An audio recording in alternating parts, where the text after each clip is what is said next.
Good evening mga bay. Harvest na sa ako ang plati naray. Bay-ubay na siya mga 30 plus ngayon ni. Kaupat na yung harvest. Ang first ug second kay murag 60 plus po to. Kaning mga lugom-lugom na nga red muni ang taon-taon na dari sa mga gaping hornwort na masok. Wala sila nakuha sa una na ni color na yung kaning mga black na natay muli diri nga copper nag drop na pagay buntis niya so blood mo na plati siya na kanindot guys kung imuhang sit up daghang aquatic plants especially kaning ko hornwort kay aram na masok ang fry nago na sila maayo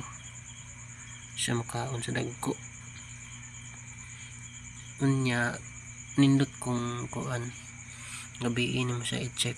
kay paigbaw mo na ang fry anay na napaiwan ako nakuha pati usa dere dara kita na sila gabi iwagan ug adlawan mong god may kinang pasok kay kaunon sa dagko tago na sa dagko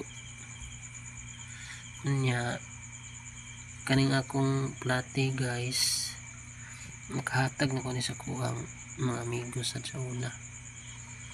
lugay na kinis kuha 5 years na ni kapin murag 2020 nila napalit na ako ang breeder sige na ko anig kabaligya mga bata na po yung malit sa una mga classmate na ako na kuan lang siya hapit siya maubos pag katong linog 6.9 magnitude kay sige at panguha sa mga bata nagubang ng balay dito sa puya naman sa una harbison sa mga bata ang dagko niyang nabilin sa ko kay mga inanin lang kadagko kaning red kanang black inanan lang kadagko kuha na ako dito mga ubay-ubay na 100 plus mga na sila ron mga dagko na yung mga semi breeder na nani ano pang yun ako 80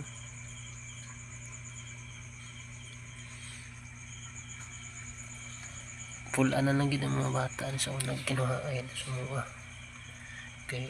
wa na sila laing makuha kanira nga nabili ng isda dito sa mga balay